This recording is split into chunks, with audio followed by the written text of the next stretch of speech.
there's a reporter that is outside the the the shop of Rick Caruso in the Palisades, and the place is completely intact because he built, from what I heard, the material from there's like fire retardant material that he built these shops in, and he also had his own private firefighting group. That when the blaze was going on, he was having his private firefighters keep that area safe, and people have a problem with that. What do you think about that? Someone that's not from here, from LA. Uh, I mean, so you said, but why would people have a problem with it? That's what I don't know. Like, what would there be a problem with? So I mean, this is people I'm hearing out on the street. This is people I'm also hearing from like social media and things along that. But they're having. I feel like more people are trying to put the focus and emphasis on him being a bad business, rich white man for protecting his property, where he should have utilized that firefighting group and other his other money to help the other areas Oh in the yeah, yeah, Palisades. That's what they're saying. But I think that's a wrong way of thinking. I mean, he yeah. specifically has had that firefighting group at his place since the inception of time at that area in the Palisades. So I want to show you something. This looks like a totally normal outdoor mall. You can see the movie theater over there still has electricity, marquee, almost completely unscathed. And there's a reason for the fact that Palisades Village, which is this outdoor mall that many people have come to know here in the Palisades, is still here and didn't burn like everything across the street. And that's because tankers, private tankers, were hired by the owners to patrol, to keep water in fire trucks that could fight off the fire as it encroached, to prevent this happening there. And right now you can see them, they're at it again, filling up these small firefighting vehicles and hoses from those tankers. It's that, of course, he's going to take care of his own buildings and not help everyone else because I would imagine he's assuming that the city's going to take care of it, or he knows realistically if he brings his firefighters to help other areas, it's not going to. There's going to be failure on both ends. His place is going to burn, other people's Yeah. places are going to burn. It's just way too big. Yeah, I don't really. There's not. I don't have a problem with that. The thing is, it's not like he's out there advocating against, a bigger budget for the city. He's not being a hypocrite in any way. He's, putting his own resources into protecting his assets, and he's He's not pointed it out for discouraging. years too Yeah, he's about not. It's not like firefighters need to be funded. it's not like if you were to say, like, let's say you're like, um, what's her name, Chrissy Teigen, and or Yeah, someone yeah. who's opposed to you having the ability to defend yourself, but then you have like security. you know it's not that. So he's not trying to say that nobody else can protect themselves from the fire. So I mean, people can be mad about it, but at the end of the day, how are you going to prevent someone from putting out? Although it seems like they try to discourage people from going back to their house to set up sprinkler systems. He's not the one pushing against that. So people I can think get mad people about are it. just trying to find a person to blame because they're Yeah, realizing the person they voted for and the people that they're the philosophy that they're about, that's more of a priority than safety. I think they're realizing it's wrong and they're just trying to find ways to blame something else and not come to the reality that their way of thinking is not correct. I think that's what it comes down to, the people that are thinking about that. But yeah. look at who's that famous comedian, Bill Maher. He had him on recently too, and he had this bit that he just talked about the LA fires, and he explained it very well on how incompetent our leaders are. And he's a Democrat, and he's calling out his own Democrat people. I think all these leaders, like, and unfortunately, I don't know if they feel this way, but I think that they should just right now be ashamed of themselves. I think they failed. They should do the right thing. Step down. You're not the person to get us out of this mess. I think that every one of them should be just ashamed of themselves. And there, you get a second chance in society, but not in this field, not in whatever you're doing now. It's just you need to go Yeah, away, exactly. and that would be the greatest thing you can do. And and don't do it expecting people to have respect for you because you made that decision. I mean, that's not what it's about. Now it's about doing the right thing and getting out of the way I don't because think you, they can feel ashamed though, because they're so high and mighty about yeah, themselves. Like, did you see Gavin? Like, as much as you and I gave him credit for being a good, smooth talker, a lot of people pointed out when he was talking to a reporter, I think it was at MSNBC. We should pull that up too, but it's him using his hand motions and like almost grinning while he's talking about building and better. And he's like mm, using all these hand gestures where it looks like he practiced it in the mirror and it just does not look authentic. His authenticity completely out the door. And people are really pointing that out. California leads the nation in environmental stewardship. I'm not going to give that up. But one thing I won't give into is delay. Delay is denial for people. Lives, traditions, places, torn apart, torn asunder, families, schools, community centers, churches. You've seen it. The number of schools that have been lost in this community, and we've got to let people know we have their back. We're going to be back. We're going to do it efficiently and effectively. Don't turn your back. Don't walk away, because we want you to come back, rebuild, and rebuild with higher quality building standards, more modern standards. And we want to make sure that the associated costs with that are not disproportionate, especially in a middle-class community like this. I don't know. People still probably elect him. Well, actually, he's yeah. gone now. He's done now. Sorry, go ahead. Well, I don't want to say I don't want to say never. I think the person that becomes president tomorrow has proved that you can't say never. This person won't be elected president, but I think that any chances that Gavin really had, and I think he had some good chances. I think he would have done well if Kamala wasn't there. I think he would have done pretty well. I don't know if he would have beaten Trump, but I think he would have surprised a lot of people. I don't know if he still has chances, but never say never in U.S. politics. I think Short there's memory. there's a short memory, and Yeah. once it's not even just that. It's like people get very bored with the subject, as we saw with January 6th. Like eventually mean? the power was taken away because there were so many other factors that people considered more important to them than that event, right? For like a good year, saying that date was like a showstopper. A bunch of Right. news networks made all their advertising Russian revenue by collusion. saying that. Eventually, people get tired of hearing about it, Right. and you got to Like pivot. Russian collusion was one. They pivot. Constant pivotation. If that's even a That word. was never really one that anyone got elected off of, though. That that all happened within that presidency. It like came out, was a big deal, and then kind of got debunked. And then by the time obviously Biden was campaigning, that wasn't even really a thing anymore. So Right. there probably was people on a local level or Congress folks that were campaigning. Adam There were Schiff. Congress representatives that were campaigning in between there, but Adam Schiff was one. yeah. Going. You said you think Gavin would have done well. So people understand what you mean. Do you mean he would have been he would have done well and been a good president, or he would have done well to be the primary candidate for the Democrat Party? Is that what you meant? I never said he was going to be a good president, but he might have won against Trump. Okay. No, I know, but you said he would have done well, so I just want to see what you Yeah. meant by that. Yeah, I think he would have had a better shot than Kamala, Come on. Yeah. and she wasn't that far off. So I mean, realistically, yeah, everything did shift for across the country a little bit, but there still wasn't that many. Like if she would have done good in like 2 states, I done was better. banking on him. I was almost certain he was going to be president. I knew Biden was going to drop out. Like I had high convictions on that, and I told some of my friends who owe me a shot now, because they thought he was going to make it all the way through. But when he dropped out, I was almost certain it was going to be Gavin, but I should have known better that they would have supported Kamala. Yeah, I think I thought that. So whenever Biden was originally elected, I thought, okay, he's going to do like a year, step out, Yeah. because obviously he was showing signs then, and then that's how they're going to get Kamala in.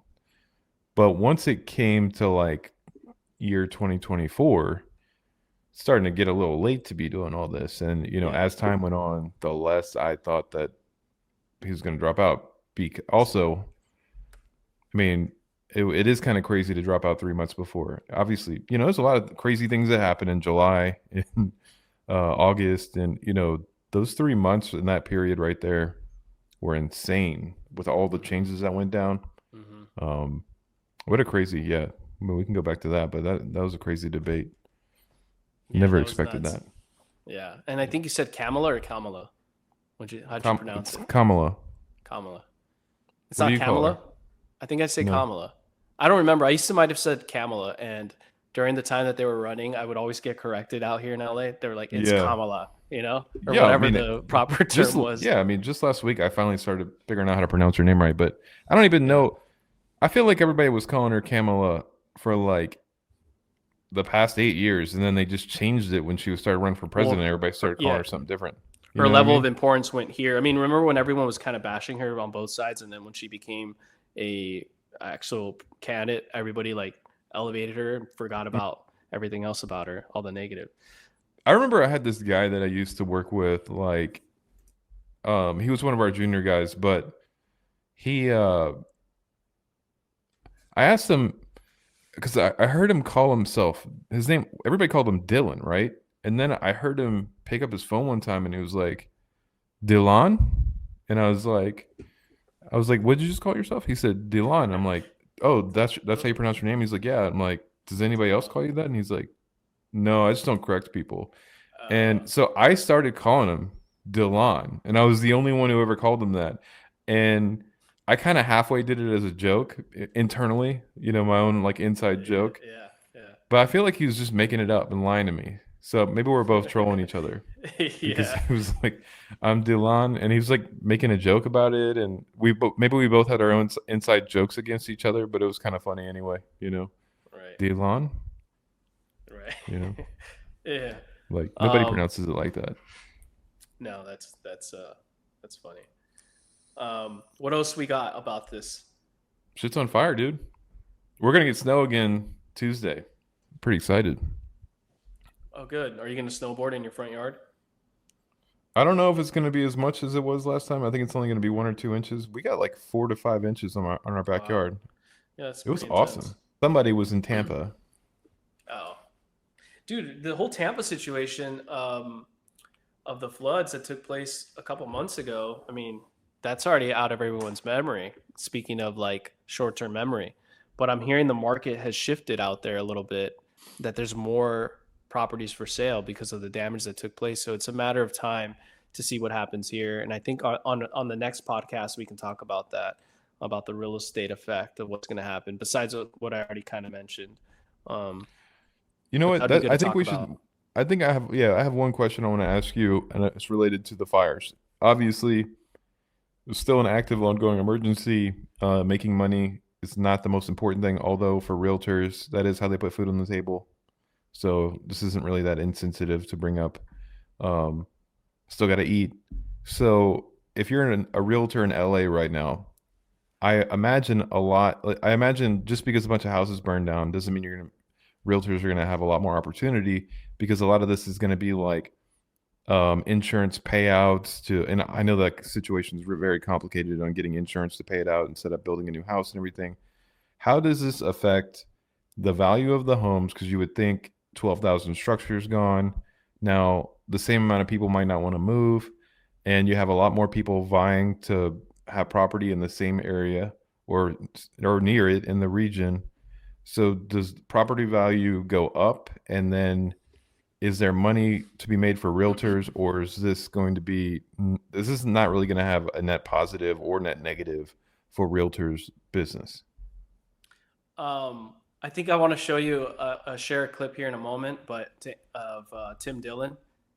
Speaking of Delon and Dylan, Yeah. he has this bit about the Oppenheim group, which is pretty hilarious. We'll talk about in a minute. But what I think that's going to do to the market is two things. It's kind of like a tug and pull situation that is hard to put your hand on and see what it really will do, because nobody can forecast the future. But essentially, there's 12,000 new people, or 10,000, I think you said. I think that's the number two that are displaced from the fires. And that's 10,000. Let's just say it is 10,000. That's more people in the market of demand, and inventory is still very low. So what does that automatically do? Inventory low, demand goes even higher by the thousands. It's going to put pressure on home prices to go up, especially the surrounding areas where the Palisades took place and Altadena took place, and the Mhm. other fires as well. Surrounding areas, those people are going to want to most likely be in a similar area where their life isn't totally affected for their Mhm. everyday life, so they kind of have normalcy.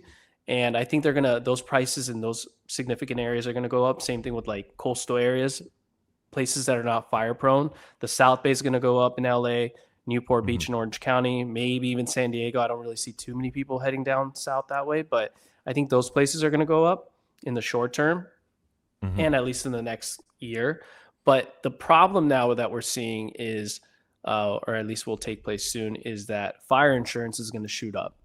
Mhm. Now, if fire insurance shoots up and the California commissioner is not able to make a deal that makes sense for the insurance companies, if he's not able to handle that correctly, I think insurance is going to go up, fire insurance for homeowners, and that Mhm. if it goes up too significantly, then homeowners aren't going to be able to afford it. Therefore, housing prices will probably sift down. But I don't know what's going to have more weight. I feel like demand is going to outweigh the issues with insurance. So I don't see values going down necessarily too much. Mhm. Um, but at the same time, we also got to think about the Palisades too. Like the homes there that were starting at minimum 3 million. I think the average price was at least 5. Um, I don't think people can build as big of a house that they were able to back then. I think the Mhm. lavish big homes are not going to be able to be built up because the insurance companies are not going to be able to make those payouts for people. So Mhm. the replacement cost, from what I heard a statistic, I think it was in 2020 or 2021, replacement cost for like building and materials has gone up at least 21% since 2021. And a lot of people that had homeowners insurance did not um, update their insurance to be able to handle that um, significant inflation. So that's my whole take on all that. And okay, that's good. That's good information. Now let me ask you this question, and you can edit this part out if you want, but um, because I don't know if you wanted to announce this, but what I wanted to know was how if this situation has affected any opportunity, any purchases you were going to make. Me specifically, Yeah. a little bit, yeah, yes and no, because so I've been looking to buy something, and I was actually looking in the hillside area, and I was more concerned with landslides than I Mm-hmm. was fire, even though I probably should have been a little bit concerned about that, which I was, but not to that extent. Mm-hmm. Fortunately, I've been looking in areas where it's less fire prone, flatter area, just because of price point, and it did cross my mind. Yes. Now, if you were, let's say you were in the middle of negotiating and this happened, and you weren't into the closing period, is it possible someone would raise the price of the value on you because of this situation occurring? You mean like in an area that's not in a fire prone area?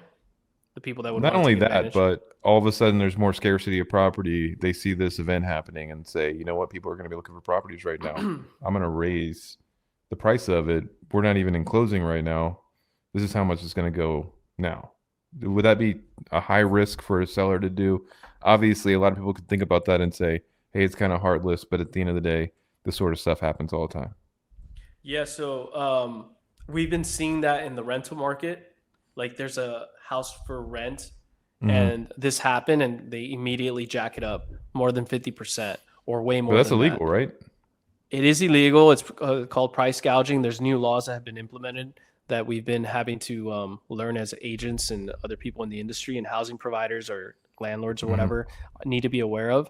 But basically, if your property has been on the market for rent in the last 12 months, you cannot raise the price more than 10% of whatever that price was. So that's rule number one. But what If your about you? house, So you haven't, let's say, there's you a HUD know, one too, but we can talk about it later. Go ahead. let's say like you had a house in LA and you weren't planning on renting. In fact, you were living in LA, and but you can go stay at your parents' house for the next 3 or 4 months, and you never listed your property. Could you just list it for like 300x or whatever it was, and then go stay at your parents' house, and then bring in 3 times the value of the rent since you've never listed it before, and give Well, that's someone? That's a good question. That's actually that was the second part I was going into. So I'm Oh, glad okay. it was more entertaining the way you positioned that question. So I appreciate that. But just to stay on topic of what you're saying, you're talking about listing it for rent, right? Mhm. All right. Okay. So there's a HUD website that I could probably share on the screen in a moment. But basically, on the HUD website, you have to if your property hasn't been listed in the last 12 months, and someone in my position wanted to do something like that, you have to put in your zip code in LA of wherever you're going to list for rent, and then you put the number of bedrooms, and it calculates on HUD the average rental price in that area. Mhm. So whatever that amount is, let's say it's 7,000 for a 4 bedroom, you cannot go higher than that by 160%, which I think is like, what is it, 20,000, 21 maybe. So there's So still a limit. there's a limit now. They did this like in a matter of a couple of days Oh, wow. after the price gouging. Yeah, so they did kind of a good job on that. The problem with that though is they're taking an average in that zip code, which doesn't apply to some of these super high end properties. Where I have a client right now that was thinking about renting, and it's a high end home in Beverly Hills. And unfortunately for him, because he wasn't trying to price gouge, but unfortunately for him, the limit that they have as the threshold where to start from, um, and then you add 160%, his actual value based on comps for his house for rent is above the 160% by a lot. So people like him are screwed in a way, Mhm. but people that are more in the limits, it really helps the tenants that are looking. So there is things in place. Understood. Understood. Okay, that makes sense, and that's good. That's good information. How do you feel about that? Do you think that there should be regulations, and is that more of like an emergency act? Is that what that is? It's only temporary. I've never heard of it before until earlier this week, that HUD website with the limitations, but I feel like that is a new thing and not something that's been around because, yeah, it has to be new because everyone's talking about it as a new thing. So um, I think regulation's good. I think for this purpose, it makes sense for the emergency, the price gouging, because it's Mhm. unfortunate people are trying to take advantage. But then there's people like my client that are in a bad position. I just don't want that necessarily the HUD website and that 160% limitation to continue. Because as we all know, when government passes something, Mhm. it usually tends to stick. It usually doesn't go away. It opens the door for other stuff, Right. and they can use it as a resource to tighten and tighten, and then have negative implications on the economy at Like large. taxes, the Patriot Act, all that. Mhm. It was there to be there for a short minute, certain Mhm. taxes and what I just said. And then they Yep. just leave it there forever. So hopefully it doesn't affect the market with that, but Mhm. we'll see. Time will tell. That's good information. So that being said, have you been in any danger at all, or you've been pretty safe? No, I've been pretty safe, but I've been during the time I was going to showings, showing properties around kind of near the fire that I could see it from far away, and it was kind of scary. But Hmm. besides that, no. I Have you think been the wearing like people. a mask? No, I should, but I felt like I was still far away, but I know for sure it was bad. The Yeah. inhalation, especially on the day that they said it was severe, I would just stay indoors. I wouldn't really go out. So, Hmm. I guess if I had to go in an area that was bad during the time, I would wear a mask. Yeah. But fortunately, I mean, I feel bad for the first responders, journalists, anybody else. Utility workers have to go out there. They're being exposed to it, so it's really unfortunate. I tend to think all of those folks, that's what they're passionate about, and so they kind of like, you know, they enjoy being able to do the thing that they trained for. You know what I mean? Right, but So, like you're talking about like the first responders, right? and the journalists, the reporters, Yeah. like they like. I mean, they don't like anything bad happening to people, but they like serving their community. You know what I mean? Like they Right. find enjoyment in it. 100%. It's just one of those things though that the effects of the fire, it's not like it's just wood burning. It's like batteries. It's Hmm.